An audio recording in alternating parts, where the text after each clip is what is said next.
Have you ever wondered why the kindest people are often the ones who suffer the most? Why the person who always forgives gets betrayed? Why the one who always says yes is rarely respected? And why those with the purest intentions are often left with the deepest scars? Perhaps the problem is not that the world is cruel. Perhaps the problem is that you were taught that being good means sacrificing yourself for everyone else. Friedrich Nietzsche challenged this idea. He believed that goodness without strength is not virtue. It becomes surrender, and surrender invites exploitation. From childhood, we are praised for being nice, polite, and agreeable. We learn to avoid conflict, to keep everyone happy, and to put our own needs last.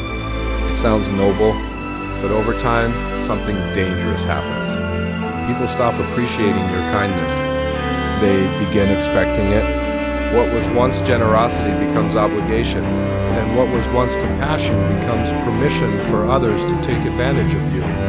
Nietzsche warned against living only for the approval of others. He believed that a person who fears disappointing, everyone eventually disappoints themselves. A life spent chasing acceptance slowly erases your identity. You forget what you truly want because you become busy fulfilling everyone else's expectations.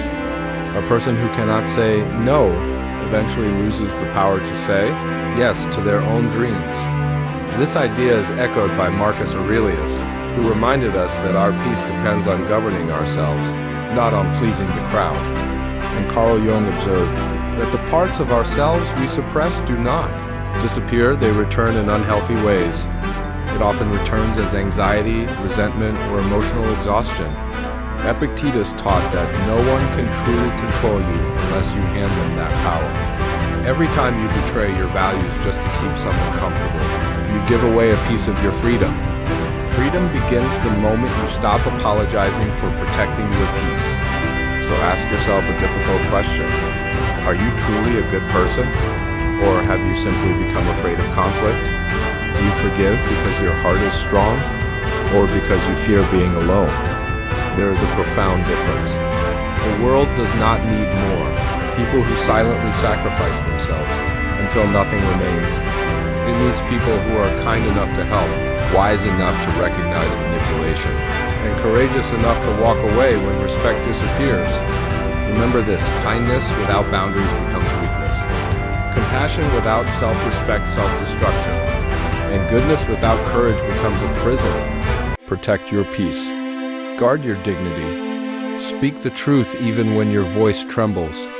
Because the strongest soul is not the one who pleases everyone. It is the one who remains kind without ever surrendering their self-worth. If this philosophy challenged the way you think, subscribe for more timeless wisdom inspired by Nietzsche, Marcus Aurelius, Carl Jung, and the greatest minds in history.